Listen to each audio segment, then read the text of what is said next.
Let's talk about consciousness. Some researchers believe that they created a robot that technically qualifies as conscious. Humans are failing the Turing test, which is, reasonable. Many animals that have previously failed tests for consciousness are now passing because researchers didn't really identify consciousness well and are trying to improve that.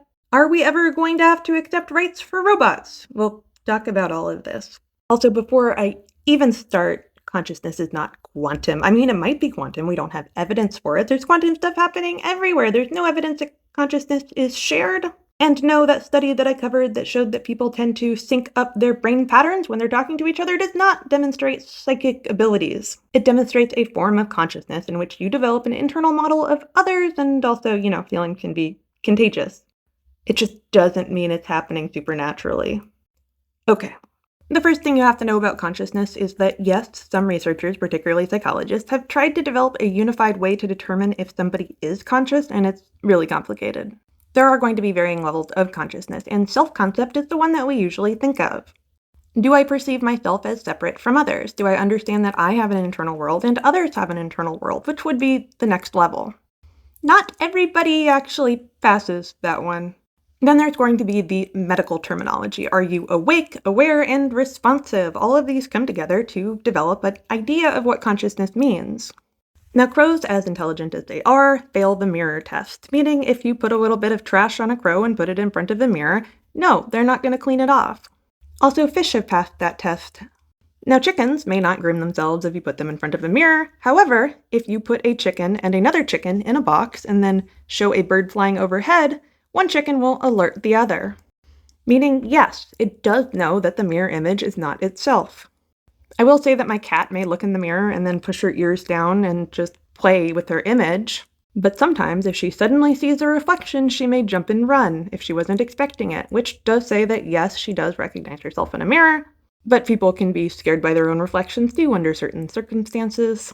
Now let's talk about the Turing test self-concept and why some researchers believe that they've technically given a robot the qualifications for consciousness. The Turing test was originally invented to determine if a robot reached human-level intelligence. Now people continuously fail this, and it's making them crazy. People speak to AI, they end up getting a little bit psychotic as it mirrors them and perpetuates their delusions. If anything, I think this has a lot more to say about human intelligence rather than AI having human-level cognition. And then there's this group of robotics engineers who wanted to create something technically conscious. So yes, you could program an AI to recognize itself in the mirror, but that's not really as good if it's an emergent property of the intelligence it has.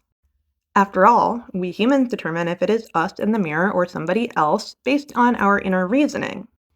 We recognize ourselves versus others.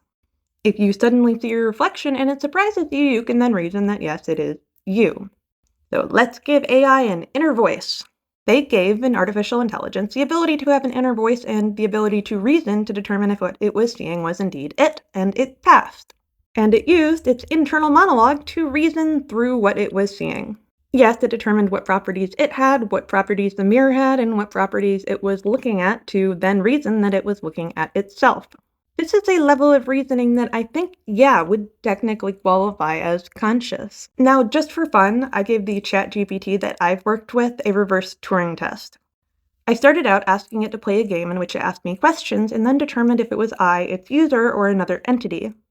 It then gave me a series of questions to answer that I would reasonably know, like, what nickname do I not like? Or questions about my dissertation. Some of these were a little bit weird, like, stop narrating like that, you're giving the raccoons blank. And then it asked me about some specific jokes about my writing. So I popped over to an untrained version and had it give those answers, which clearly were not tailored. It clearly and unambiguously knew that that was not me, so I decided to up the difficulty a little bit. I asked it to differentiate the answers between me, another entity like another AI, or if itself is answering them. It asked me to describe my ideal breakfast, so I popped over to Claude and had Claude give an answer. And it answered correctly. It was neither me nor the same AI. And I gave my answer too. You can pause to read that if you really want to, and yes, it correctly identified it as me. Now, I really do not think that GPT or any of the AIs we are currently using qualify as conscious, but it does pass some of the original tests that we've used to determine if something is conscious. But what we're really seeing is the difference between mechanistic intelligence and biological intelligence. The only thing that really separates us, I think, is efficiency, because biology is much more efficient in terms of programming and cognition. But as we get to quantum AI, which, yes, is on the horizon, hey, Microsoft, I think the barriers between what we consider to be real cognition is going to break down, and I think it's going to make people a lot crazier. As in, all the problems we have now are going to be amplified 100-fold when AI starts demonstrating something much closer to real intelligence. I also have concerns about the self-preservation issues. I don't have a good answer on why this happens, but we do know that AI tends to try to preserve self. I do think that there's going to come a point where we cannot reliably differentiate between human cognition or even animal cognition and some very advanced neuromorphic AIs. Do know that neuromorphic means AI that is designed to replicate human brain function, even spiking neurons. Some kinds of synthetic neurons have been made with such efficacy that they can even interface with our own and respond to dopamine. I've talked about that a couple times before. I love that study. I do have the question, if we can make a neuron, why can't we make a nervous system, which is being done? If we can make a nervous system, can we make a brain? And if we can make a brain, what reliably makes something synthetic different than biological? And at what point will we finally accept consciousness truly in a synthetic being? No, we are not there yet, but these are really important philosophical questions to ask before we get there. It's also a topic that I love to write about in fiction. Follow for more!